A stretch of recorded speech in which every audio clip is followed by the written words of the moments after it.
चलिए क्लास शुरू करेंगे। मुकार मन से क्लास शुरू करेंगे।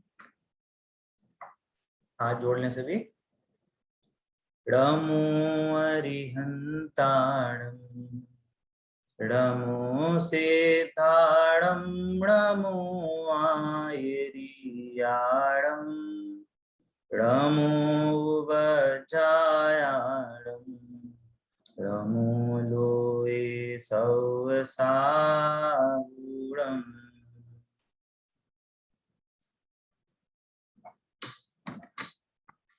कल हमने ड़मोकार मंत्र का हमने बेसिक कहना चाहिए एक स्वरूप समझा। सम्यक जी ने हमको पूरा अर्थ बताया उसका कि ड़मोकार मंत्र का क्या मीनिंग है। मंत्र का अपना एक पावर होती है, मंत्र का एक शब्दों में जो मंत्रों के शब्द हैं उनमें एक शक्ति होती है, उसका हमने अर्थ समझा। और ड़मोकार मंत्र का उच्चारण कैसे होना चाहिए, ड़मोकार मंत्र किस किस तरह से बोलते हैं लोग, बट उसका सही कहना चाहिए एक सबसे उत्कृष्ट और सबसे कहना चाहिए एक स्टैंडर्ड होता है हर चीज का। तो वो स्टैंडर्ड क्या है, हमें उस मंत्र जो है, हमें उस मंत्र के साथ न्याय करना है। हमें मंत्र भी पढ़ना है तो हमें अपना भी हित करना है। तो उसमें उस मंत्र को कैसे पढ़ना चाहिए, तो वो चीज हमने समझी। मंत्र का क्या अर्थ है, मंत्र में अंत दीपक कैसे यूज हो रहा है, लोए सब जो शब्द है वो कैसे यूज हो रहा है, इन सभी बातों का हमने अर्थ समझा। और थोड़ी सी इंफॉर्मेशन हमने ये भी समझी कि ड़मोकार मंत्र में जो 5 पद हैं वो कहाँ कहाँ पाए जाते हैं। वे जो भगवान हैं, आचार्य देव हैं, मुनिराज हैं, रंजित भगवान हैं, वो कहाँ कहाँ पाए जाते हैं, ये सब हमने समझा। और एक शॉर्ट में ये भी समझा कि उसको हम अनादि निधन क्यों बोलते हैं। इतना सब को यहाँ पे रिकॉल होता है, सबको याद आ रहा है कि कल क्लास में क्या क्या चीजें हुई थी, है ना। तो हम थोड़ा थोड़ा हम एक्चुअली पिछली क्लास का भी थोड़ा थोड़ा रिकॉल करके चलेंगे, जिससे कि आगे की क्लास में हम क्या समझेंगे तो उसी के साथ हम वो कनेक्ट कर सकें। ठीक है, तो ये सब चीजें हुई थी। तो अब हमें ये बात समझ में तो आई कि हमने ड़मोकार मंत्र में 5 पदों को नमस्कार किया है। तो 5 पद क्या हैं, उनको हम कहते हैं पंच परमेष्ठी, है ना। तो अब ये परमेष्ठी का मतलब क्या है, देखिए जिनवाणी में जो श्रोता होता है, श्रोता का स्वरूप भी कहा गया है, अलग अलग जगह श्रोता का स्वरूप बताया गया है। तो 2 टाइप के श्रोता कहे गए हैं। क्या कहे, 2 टाइप के श्रोता कहे गए। पहला क्या, पहला है आज्ञा प्रधानी। ये समझने के लिए है, अभी मैं कुछ अर्थ नहीं बता रहा हूं। पहला क्या है, श्रोता या कहें शिष्य कहें, है ना, कोई किसी भी जीव के बारे में कहें जो अपना स्वरूप समझना चाहता है, जिनवाणी पढ़ना चाहता है ना। तो एक टाइप का पर्सन होता है श्रोता, के हम श्रोता भी कहेंगे उसको, वो होता है आज्ञा प्रधानी। क्या कहेंगे, आज्ञा प्रधानी। शब्द में आपको थोड़ा सा मीनिंग निकल रहा होगा आज्ञा प्रधानी, कि जैसी जैसी उसको आज्ञा मिलेगी वो वैसे वैसे अपने श्रद्धान को तो अटूट रखेगा, और उस जैसी जैसी आज्ञा मिलेगी वैसे वैसे ही फॉलो करेगा। क्या बोला, आज्ञा प्रधानी। जैसे जैसे वो जिनवाणी पढ़ेगा, जिनवाणी में जैसे जैसे स्वरूप बताया गया है, जैसे जैसे हमें आचार्य भगवान का स्वरूप बताया, उन्होंने हमारा स्वरूप बताया, 6 द्रव्य का स्वरूप बताया, 7 तत्वों का स्वरूप बताया, वो वैसे वैसे उसको स्वरूप को वैसे का वैसे ही निर्णित करके निश्चयात्मक करके अपने ज्ञान में बैठाता चलेगा। तो ये ऐसे श्रोताओं को भी बहुत अच्छा कहा गया है कि वो मना नहीं करते, अरे ऐसे कैसे, अब ऐसे क्यों नहीं होता, अरे कहाँ छान के पानी कौन किसने देखी है जीव, क्या होते हैं आलू, सब सब सब सब चीज खानी चाहिए।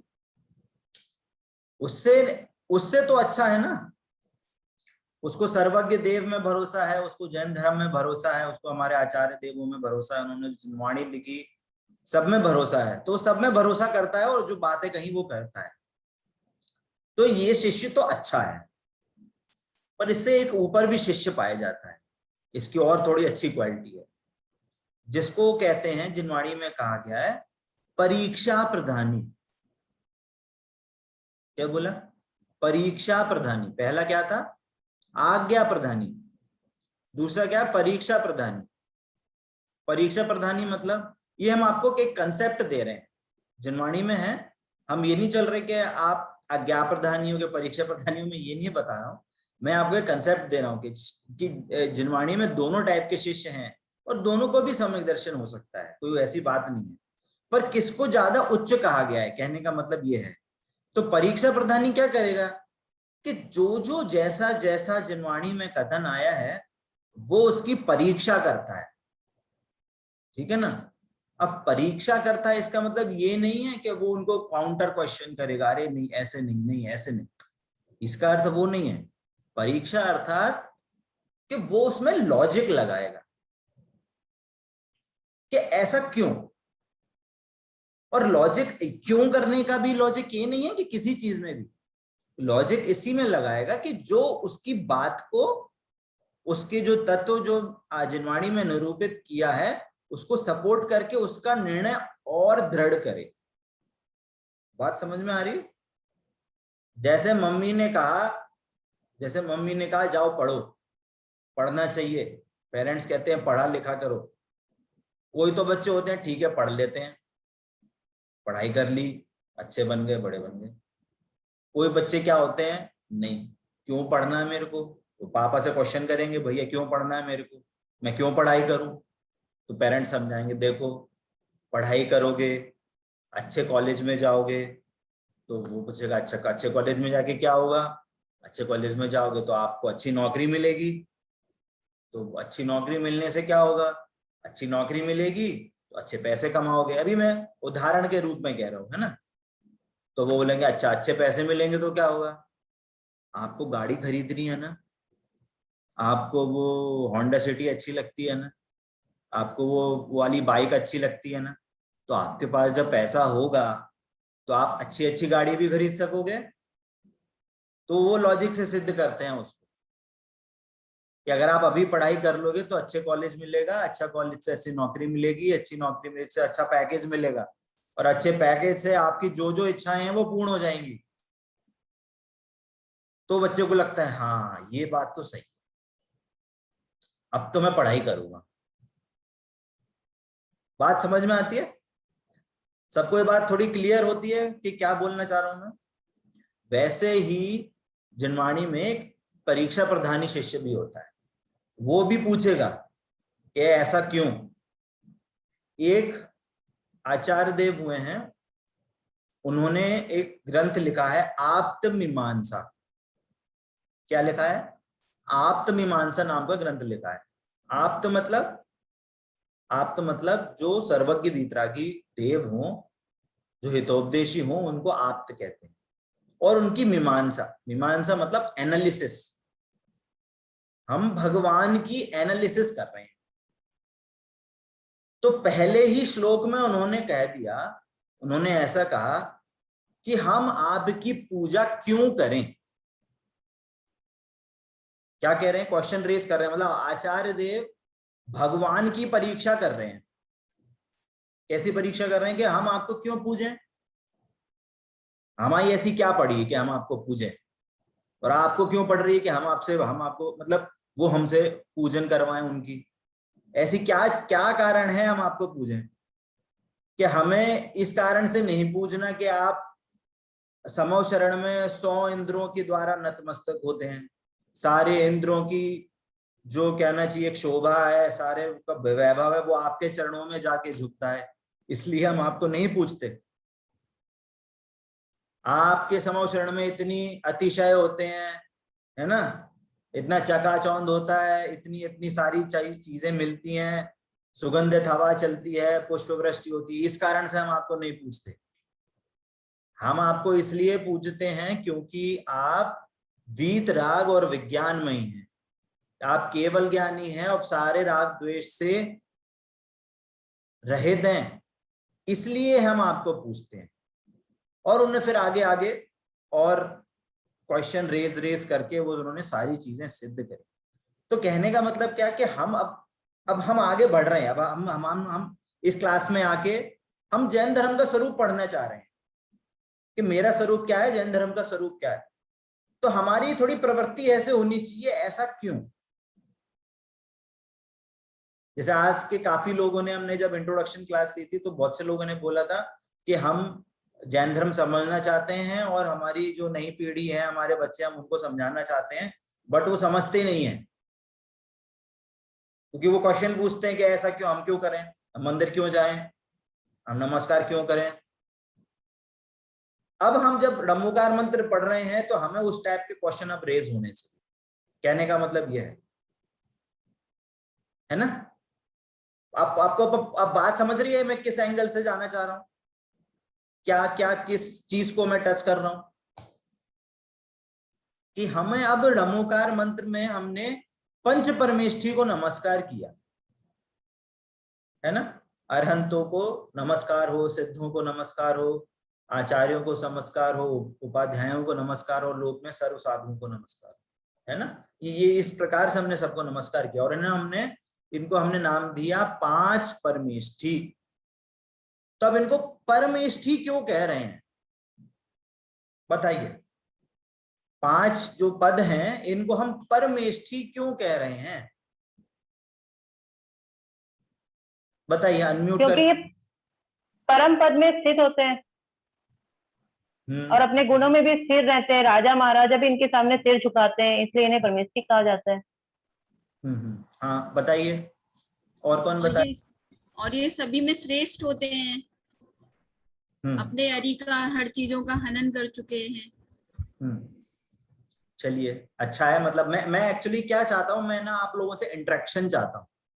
आप लोग इसका ऐसे इंटरेक्शन करिए, आप क्वेश्चंस रेज करिए या मैं रेज करूं तो आप इंटरेक्ट करिए, फिर हमको उस चीज को समझने में आसानी होगी, ठीक है ना। तो वैसे आपने आंसर सही दिया है, ठीक है ना। आप इसको थोड़ा और विश्लेषण करेंगे, इस चीज का एनालिसिस करेंगे। तो परमेष्ठी का मतलब क्या? तो परमेष्ठी को हम थोड़ा संधि विच्छेद करेंगे, हम दो पार्ट में डिवाइड करेंगे कि परम प्लस इष्ट, है ना। परम मतलब सुप्रीम, इष्ट मतलब क्या कि जो हमें सुखदाई हो, इष्ट, है ना, जो हमको सुख देने वाला हो, अच्छा रिजल्ट देने वाला हो, है ना। फॉर एग्जाम्पल जैसे अभी क्या है, कोरोना की महामारी चल रही है, तो अब अभी अभी एग्जाम्पल के तौर पे बोल रहा हूं, है ना। तो अभी सबसे इष्ट चीज क्या है? अभी सबसे इष्ट चीज क्या है? वैक्सीन लगाओ। सरकार क्या कर रही है? वैक्सीन लगाओ। क्यों सबसे इष्ट है? क्यों सबसे इष्ट का मतलब क्या है? कि वो अच्छा रिजल्ट देने वाली है, आपको बीमार नहीं होने देगी आपको। अगर हो भी जाएगा तो वो जानलेवा नहीं होगा। समझ में आ रहा है इष्ट का मतलब? आजकल बच्चों के एग्जाम नहीं हो रहे, 12th का 10th का बोर्ड का एग्जाम पूरा ही का पूरा कैंसिल कर दिया। क्या एग्जाम कर दिया? बोलो एग्जाम का पूरा भविष्य का क्या होगा? बच्चे कौन से कॉलेज में जाएंगे, क्या पढ़ाई करेंगे बताइए? सरकार ने ऐसा निर्णय ले लिया। क्यों? वो इष्ट है, वो बच्चों के लिए अभी परम इष्ट है, एग्जाम्पल के तौर पे, है ना। एग्जाम्पल के तौर पे क्या है कि एग्जाम नहीं होना वो परम इष्ट है। क्यों? क्योंकि उनकी जान सबसे महत्वपूर्ण है। एक साल या कुछ महीने या कुछ ऐसा टाइम भले ही हमारा लेट हो जाए, है ना, हमारी पढ़ाई भले ही लेट हो जाएगी, या हम एक साल ड्रॉप करा के उसको वापस से वो पढ़ा देंगे बच्चों को, कुछ भी उस चीज से हम थोड़ा डिले भले ही कर देंगे, पर उनकी जान नहीं जाएगी। क्योंकि वो संभावना है वहां पे वैसे, ठीक है ना। इष्ट का मतलब समझ में आ रहा है आपको, थोड़ा प्रैक्टिकली समझ रहे हैं इस चीज को, है ना, कि बच्चों को वो चीज इष्ट है अभी। वैसे ही जो पंच परमेष्ठी भगवान हैं वे हमारे लिए सबसे इष्ट हैं। क्वेश्चन क्या हुआ था, इष्ट का अर्थ क्या है, तो हमारे लिए इष्ट क्या है बताइए। हमारे लिए वर्तमान में अभी इष्ट क्या है?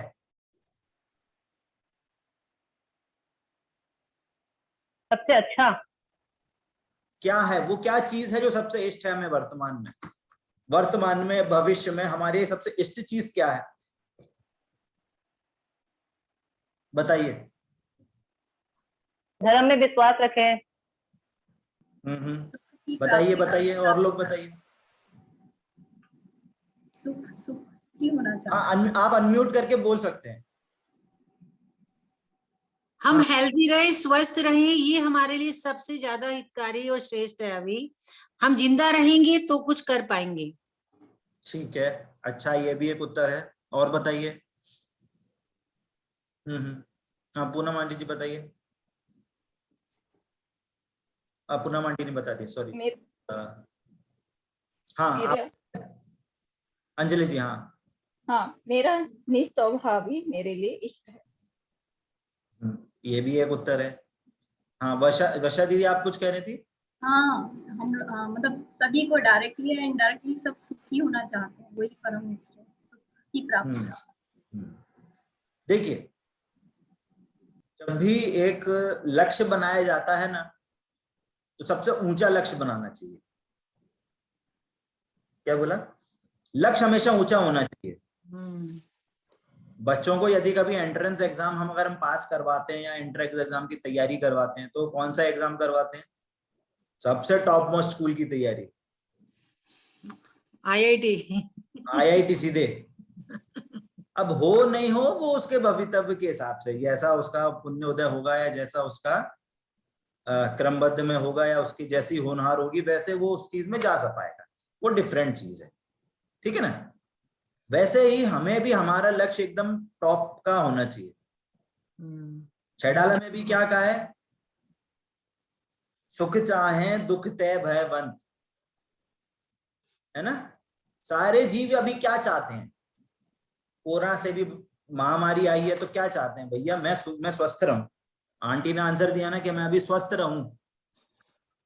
तो ये भी क्या है तो स्टेप है अभी, है ना। अभी समझना बात को, वो एक अभी टेम्परेरी चीज है कि हम स्वस्थ रहे, हम कोरोना से हमें कुछ नहीं, बट उसके पीछे भाव क्या है कि हम सुखी रहें, है ना। तो हम सुख ही रहना चाहते हैं, ठीक है। तो इष्ट चीज क्या है कि हम सुखी रहें, टेंशन फ्री, कोई टेंशन नहीं हो, कोई भय नहीं हो, कोई चीज की चिक नहीं हो, है ना, कोई महामारी नहीं आए। ये सब चीजें अपन, मेरी भावना में भी सारी चीजें बात अपन पढ़ते हैं, मेरी भावना भी आई थिंक सारे लोग पढ़ते होंगे पाठ वगैरह, तो ये सब चीजें उसमें भी आती हैं।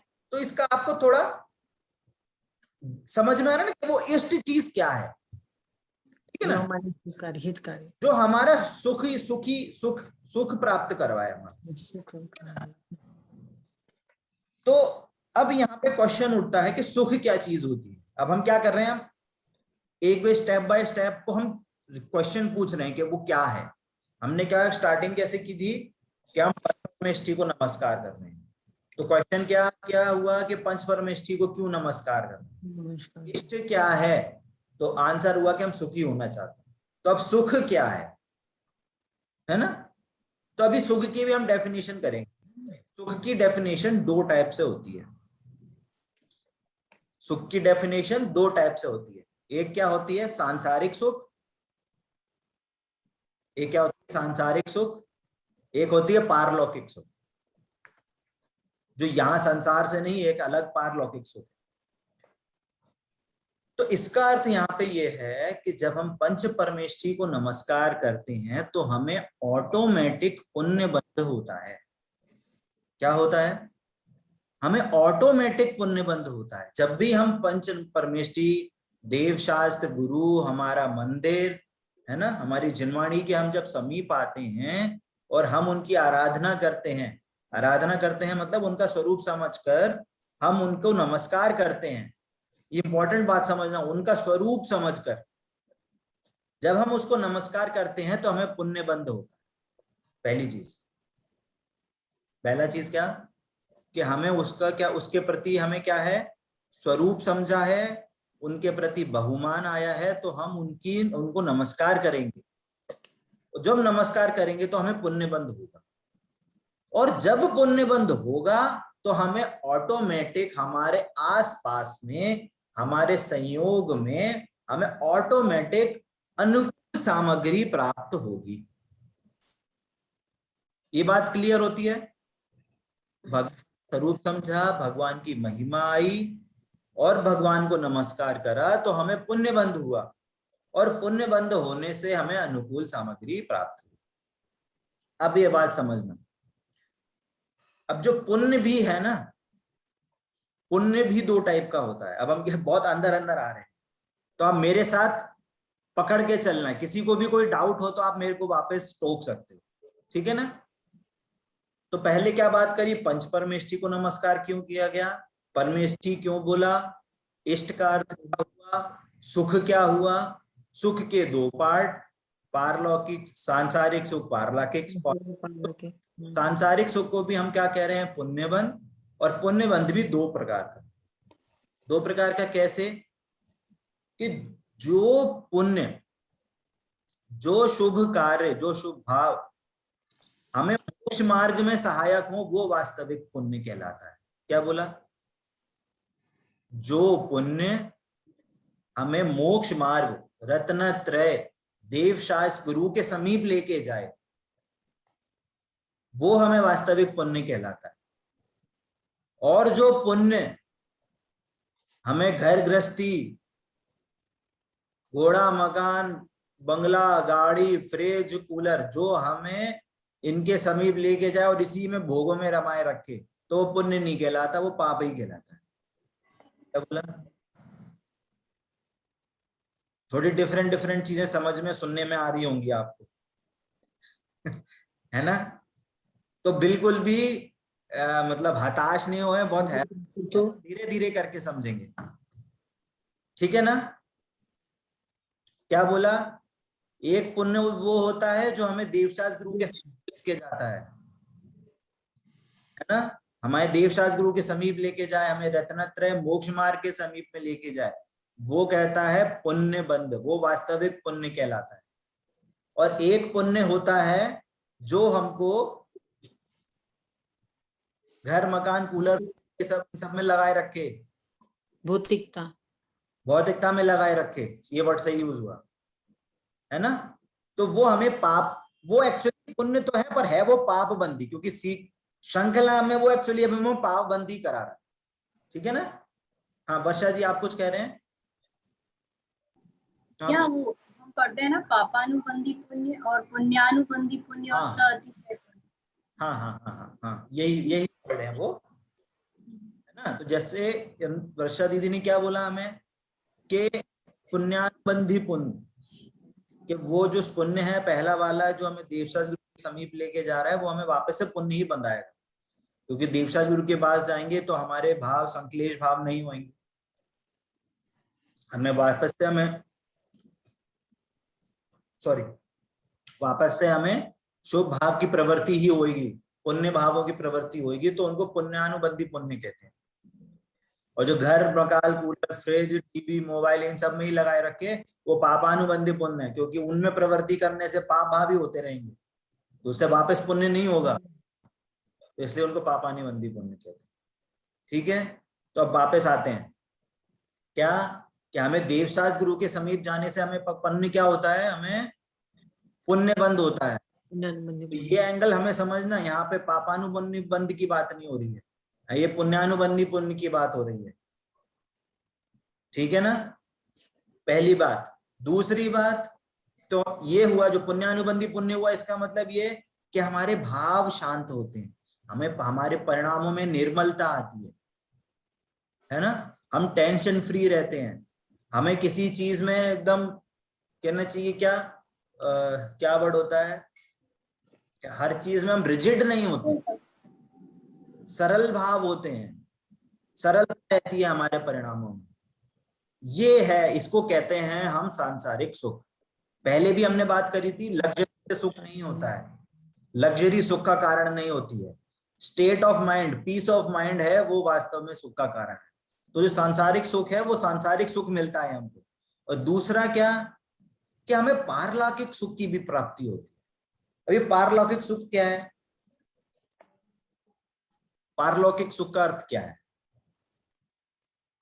पारलौकिक सुख का अर्थात हमें इस लोक के परे जो हमारा स्वरूप है, मैं शुद्धात्म स्वरूप हूं, हमें उनका उसका ज्ञान होता है। क्या बोला? जो इस हमारा जो स्वरूप है, त्रिकाली ध्रुव शुद्ध आत्मा का जो स्वरूप है, इसके बारे में इसका ज्ञान हमें इनके समीप आके होता है। इसके कारण से हमें हमारा स्वरूप के पता होने से हम मोक्ष मार्ग हो सकते हैं, हमें मोक्ष मार्ग की सिद्धि हो सकती है, हमें रत्नत्रय की सिद्धि हो सकती है, जो कि वास्तविक सुख है। पहला वाला जो सुख था ना, सांसारिक सुख, वो एक्चुअली सुख नहीं था, वो तो अनुकूल सामग्री मिल रही थी आपको बाहर में, समझना बात को। और जो दूसरा पारलौकिक सुख है, अर्थात क्या, मेरे को मेरा स्वरूप की प्राप्ति होती है, मेरे को मेरा वास्तविक स्वरूप पता चलता है, मेरे को शुद्धात्मा जो आज तक मैंने नहीं जाना उसका स्वरूप पता चलता है। इस कारण से वो मेरे परम इष्ट होते हैं, है ना? क्लियर होती है बात सभी को? थोड़ी हाँ जी ना जी भी बोलते जाइए, जिससे कि मेरे को रेस्पॉन्स मिलता रहे। यस, ओके, ठीक है ना? क्लियर होती है बात? कोई डाउट आपको? ना? तो भगवान भी हमारे आचार्य देव हमें क्या कह रहे हैं, देखना थोड़ी सी अब सुपरलेटिव डिग्री बात हो रही है कि हमारे आचार्य देव हमें क्या कह रहे हैं, हमारे भगवंत अनंत भगवान हमें क्या कह रहे हैं कि हमें भी पंच पर, थोड़ी सी मतलब कड़वी बात लगेगी, है ना? नहीं समझ में आए तो क्वेश्चन उठाना, बुरा नहीं मानना। तो वो क्या कह रहे हैं, हमारे भगवान हमको क्या कह रहे हैं कि वास्तव में तुम्हें सबसे इष्ट चीज हम पंच परमेष्टि नहीं है, वास्तव में इष्ट तुम्हें सबसे इष्ट चीज वस्तु क्या है पूरे विश्व में, कि तुम्हारी शुद्ध आत्मा, उसको जान। आई बात समझ में? पंच परमेष्टि को नमस्कार करने के फायदे क्या है? सांसारिक सुख और पारलौकिक सुख। तो मैं सांसारिक सुख भी नहीं चाहिए हमको। एक बार शिष्य ने आचार्य देव से पूछा कि जब हम अनंत भगवान को नमस्कार करेंगे, हम जब सिद्ध भगवान को नमस्कार करेंगे, तो हमें देव गति या सांसारिक सुख मिलेंगे कि नहीं मिलेंगे? ऐसा क्वेश्चन किया आचार्य देव ने क्या एक उदाहरण दिया उसके उत्तर से। क्या उदाहरण दिया कि जैसे कोई एक किसान क्या है, कोई अनाज बोता है, फॉर एग्जाम्पल उसने मूंग दाल की खेती या कोई खेती करी अनाज की, गेहूं की खेती करी फॉर एग्जाम्पल, तो उसने गेहूं की खेती करी। तो आचार्य ने क्या कहा कि गेहूं की खेती करने के लिए वो सारे श्रम करता है, खाद डालेगा, मिट्टी जोतेगा, हल चलाएगा, है ना, पानी डालेगा, उसकी पूरी रक्षा करेगा, कीटनाशक डालेगा, सब डालेगा। अब किसान बोले कि मेरे को गेहूं तो ठीक है, घास फूस मिलेगी कि नहीं मिलेगी?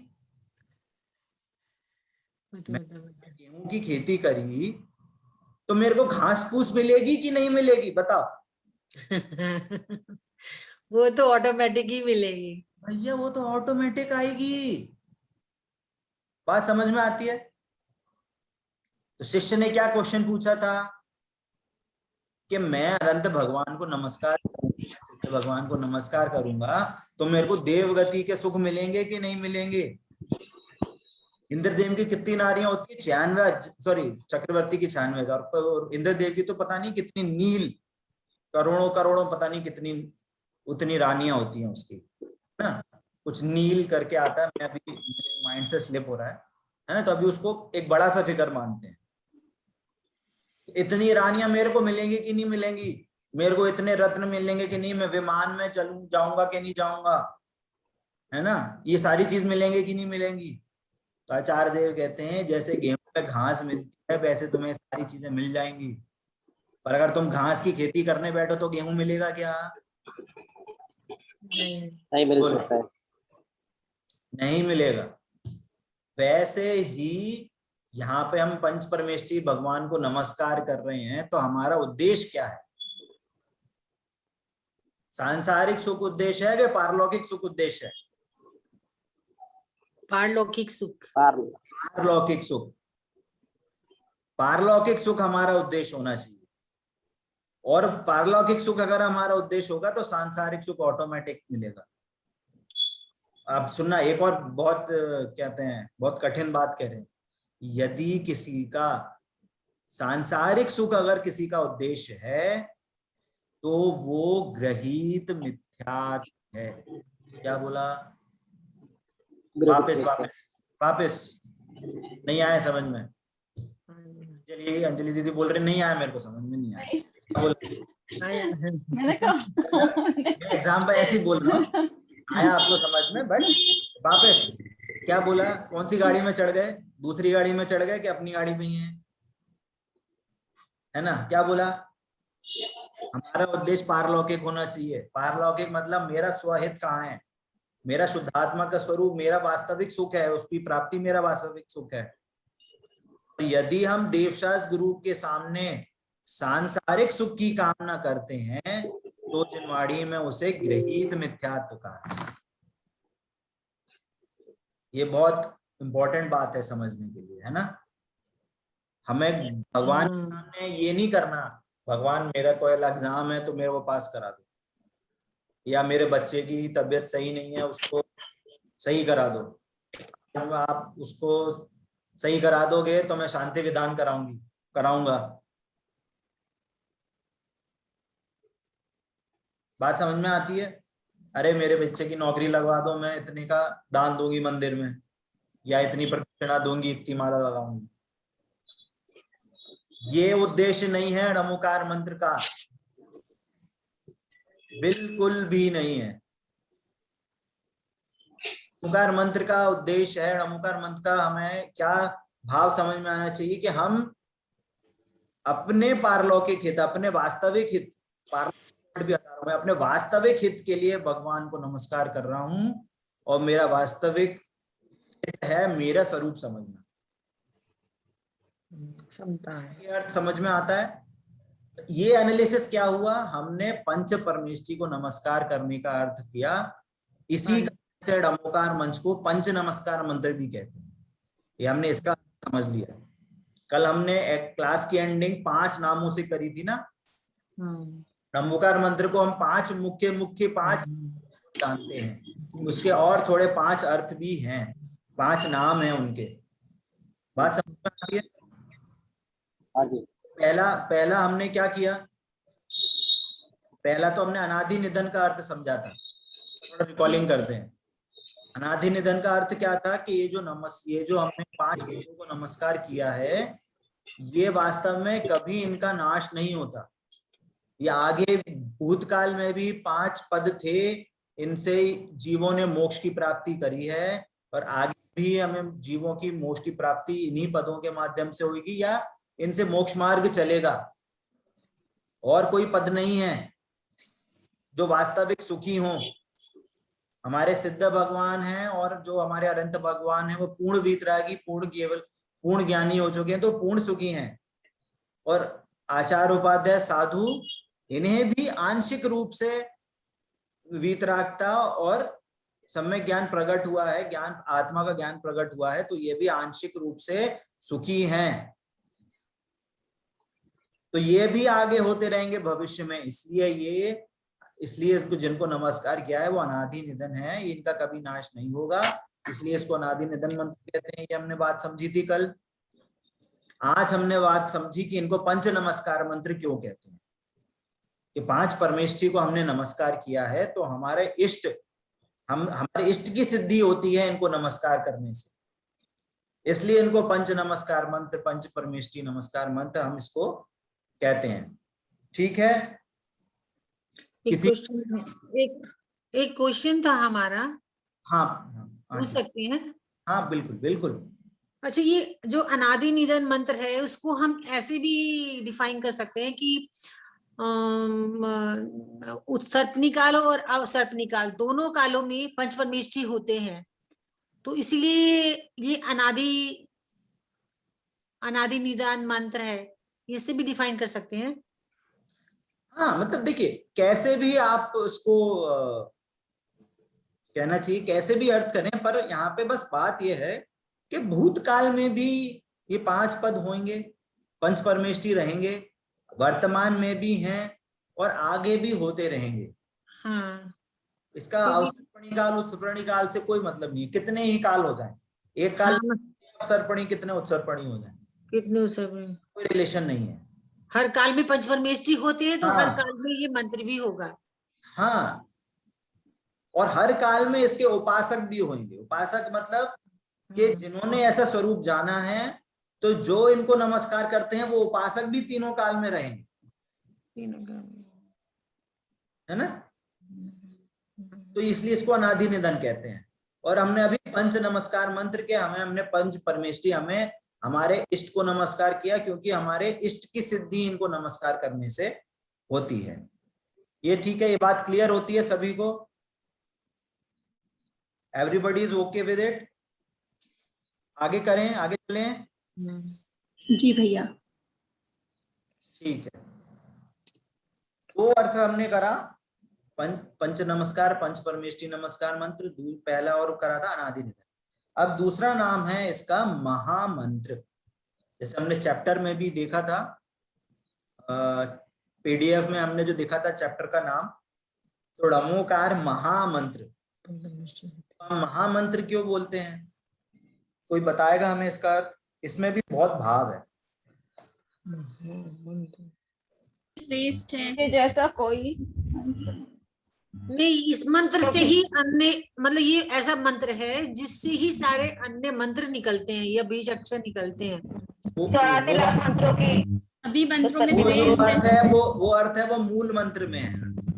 अच्छा, सब मंत्रों में महान है, इसीलिए इसे महामंत्र कहते हैं। सभी मंत्रों में श्रेष्ठ है। और बताइए, मैं और इनपुट दीजिए, मैं क्या सोचते हैं? निर्वांछक मंत्र है, मतलब अभी तक जितने भी मंत्र हुए हैं सभी में कुछ वांछा है, लेकिन नमोकार मंत्र निर्वांछक मंत्र है जिसमें नमस्कार किया है लेकिन वांछा नहीं। ये बहुत बड़ी क्वालिटी है, ये वर्षा दीदी ने हमको ये बात बताई है, ये वास्तव में एक बहुत बड़ी क्वालिटी है। क्या बोला उन्होंने क्या बोला? निर्वांछक है, निर्वांछक पना। कि जैसे हम कहना चाहिए कि हम एक हिंदुस्तान में, भारत में, यदि हम जितने भी दूसरे धर्म हैं, दूसरे जितने भी संप्रदाय हैं, उनके यदि हम किसी में भी हम किसी को भी अगर नमस्कार करने की पद्धति का हम एनालिसिस करें, क्या बोला, दूसरे किसी भी संप्रदाय, हम किसी को हम गलत सिद्ध नहीं करना चाह रहे हैं, पर हम एक एनालिसिस कर रहे हैं कि हम अगर दूसरे किसी नमस्कार करने की जो रीतियां हैं, जो तरीके हैं, यदि हम उनको अगर हम देखेंगे तो उनमें किसी ना किसी रूप में वांछा है। वांछा है मतलब क्या, कि हम किसी की याचना कर रहे हैं, कि हम हाथ फैला के खड़े हैं कि भगवान हमें ये दे दो, कि भगवान हमें सुखी कर दो, भगवान हमें स्वस्थ कर दो, हमें ये दिला दो, कुछ भी XYZ, है ना, आप अपने हिसाब से लगाना है इसको।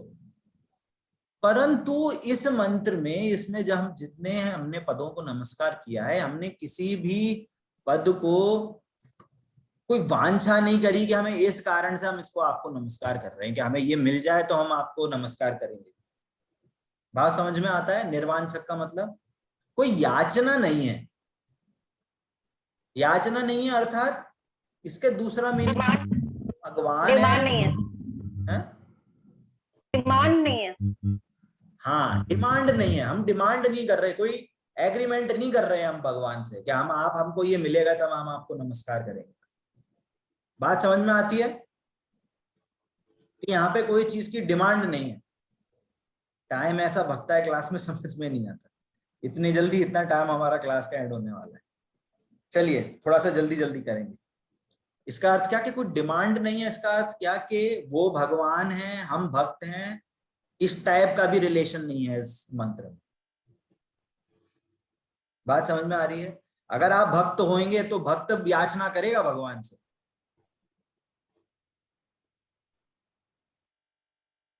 पॉइंट समझ में आ रहा है क्या बोल रहा हूं? भगवान भक्त का रिलेशन इस मंत्र में नहीं बनाया गया, ठीक है ना।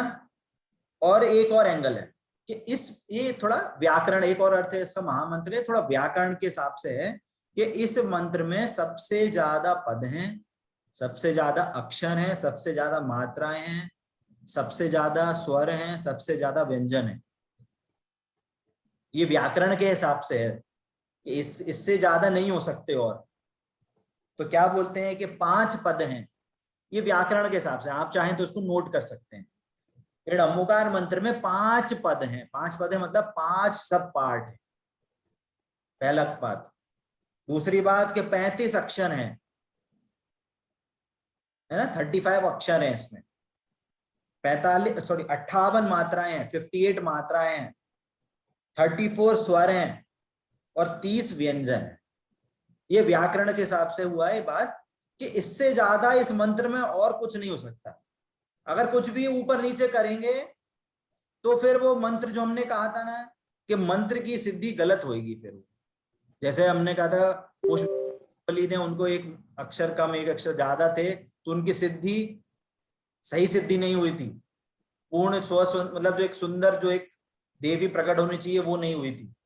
वैसे ही ये इसमें सबसे ज्यादा मंत्र होने से इसको महामंत्र कर रहे हैं।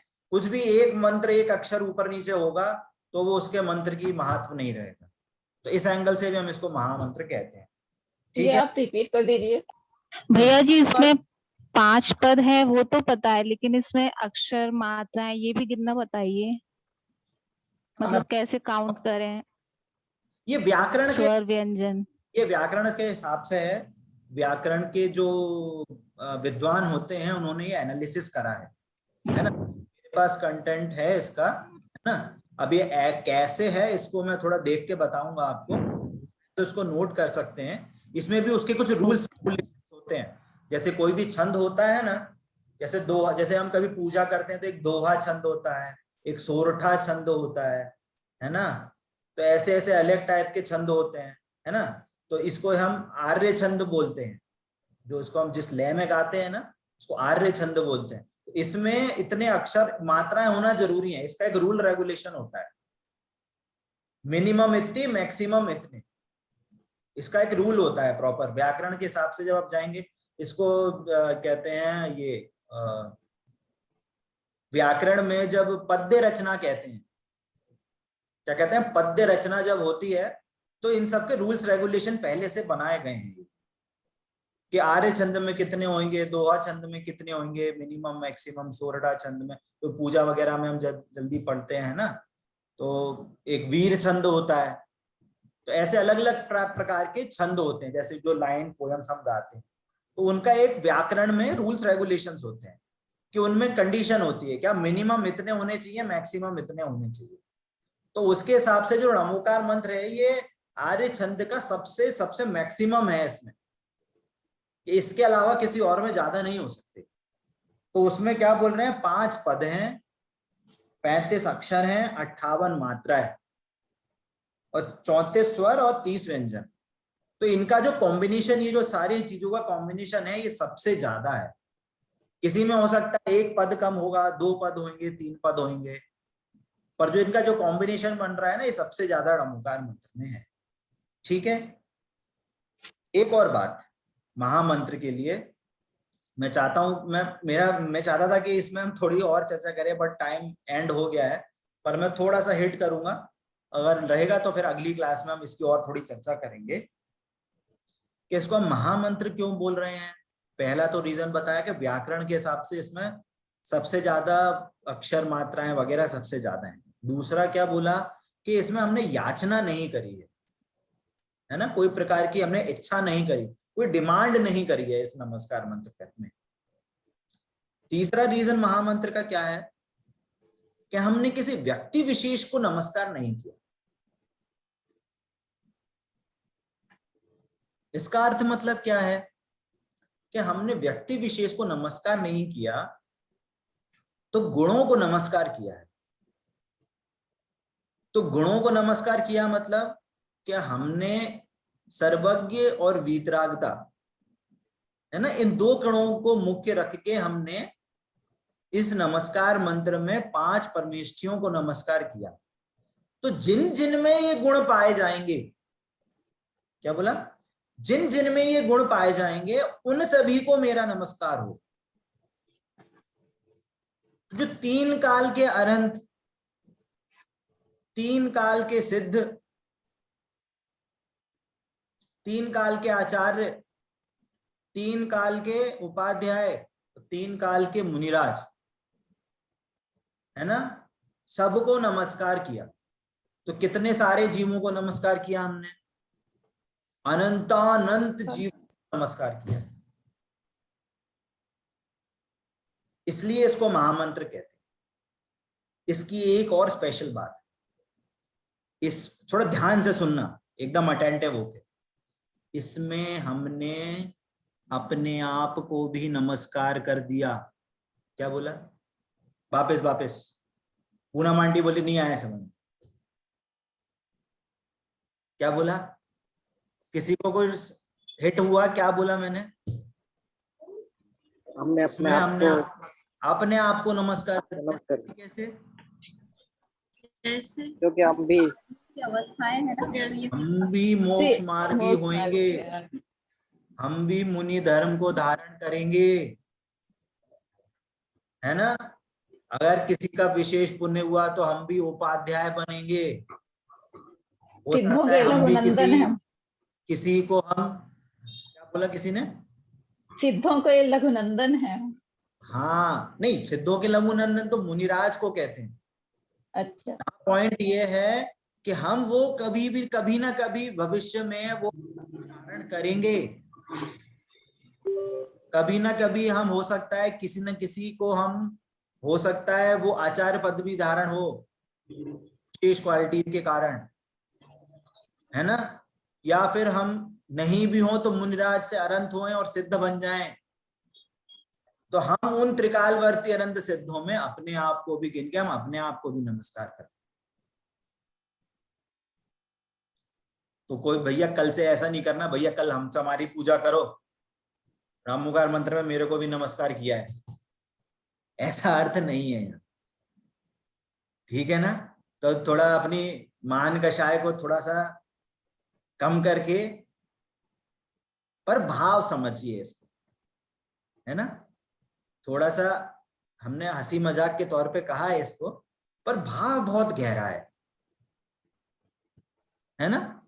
ये छोटे छोटे अर्थ होते हैं इन बातों में, बहुत छोटे छोटे शब्द, बहुत छोटे हैं, पर भाव बहुत गहरा है कि महामंत्र क्यों कहा। बोलो, 3 काल के सर्व अनंतों को, सिद्धों को, आचार्य उपाध्याय साधु को नमस्कार करके हमने हमारा मस्तक हमने आपके सामने झुकाया है। तो क्यों झुका रहे हैं, अब मैं थोड़ा रिकॉल कर रहा हूँ, आज की क्लास बस मैं एंड करूंगा, थोड़ा बस मैं रिकॉल कर रहा हूँ कि हमने पंच परमेष्ठी को नमस्कार क्यों किया।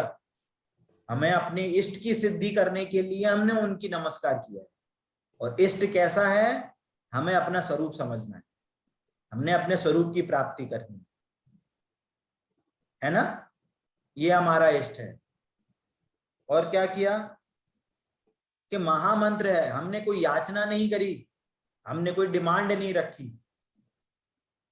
है ना, हमने कोई डिमांड नहीं रखी, हमने कोई याचना नहीं करी, और हमने इस 3 काल के सर्व अनंत सिद्ध भगवान, त्रिकाल 24, त्रिकाल के जो सारे विदेह क्षेत्र के तीर्थंकर, त्रिकाल के जितने भी आचार्य हुए जिन्होंने शास्त्रों की रचना करी हो, शुद्ध केवली हुए हो, सारे जीवों को हमने नमस्कार किया है। इसलिए हम इसको महामंत्र कहते हैं। भाव पकड़ में आता है। पूरी क्लास में हमारी क्या क्या चर्चा हुई, ठीक है ना। अब हम क्लास का बस एंड करते हैं, और अगर किसी को कोई क्वेश्चन हो तो आप जरूर पूछिए, आप बिल्कुल भी संकोच ना करें। आपको अगर कोई भी डाउट होता है तो आप बिल्कुल आगे आके पूछें, या आपका कोई भी फीडबैक हो तो आप जरूर बताइए। जैसे आपने बोला है अभी चौथा पॉइंट, दूसरे का डी पॉइंट, कि हम भी पूजनीय हैं, तो मतलब हम जो सब बैठे हैं या फिर जो भी मनुष्य होते हैं वो सभी भव्य आत्मा तो नहीं होते हैं, अभव्य भी होते हैं। हाँ नहीं देखो, आंटी का क्वेश्चन थोड़ा सा सही है, और मतलब आ सकता है।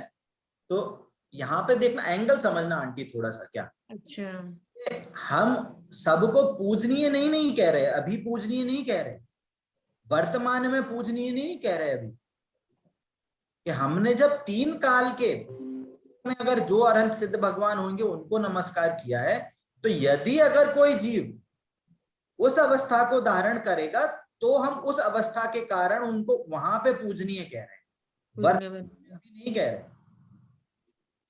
जिनमें कहा ना कि जिनमें सर्वज्ञ वीतराग का लक्षण होगा हम उनको नमस्कार करेंगे, है ना। अब भविष्य में अगर कोई धारण करेगा, और ये हम अपने लिए कह रहे हैं या दूसरों के लिए भी कह सकते हैं कि हाँ, ये जो तत्व निर्णय जो जीव कर रहा है, भगवान का समझ रहा है, वो आगे जाके भव्य होगा,